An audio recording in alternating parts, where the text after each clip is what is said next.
Hello friends, क्या आप भी जानना चाहते हैं आपके मोबाइल में कौन कौन से ऐप इंस्टॉल हैं और जो इंस्टॉल हैं वो आपको दिखाई देते हैं या नहीं दिखाई देते हैं। आप सारे ऐप देखना चाहते हैं। सबसे पहले आपको अपने फ़ोन की सेटिंग में आ जाना होगा।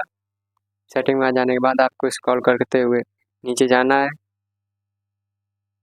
और नीचे जाने के बाद आपको ऐप का ऑप्शन शो कर रहा है। इस ऐप के ऑप्शन पर क्लिक कर देने के बाद यहाँ से आप देख सकते हैं जो आपके फ़ोन में जितने भी ऐप इंस्टॉल हुए हैं वो सब आपको यहाँ पे दिखाई देंगे। आप स्क्रॉल करते जाएंगे, आपको वो सारे ऐप दिखाई देंगे जो आपको स्क्रीन पर नहीं दिखाई देते हैं। देखिए गाइस, आपके फ़ोन में इतने सारे ऐप इंस्टॉल हैं।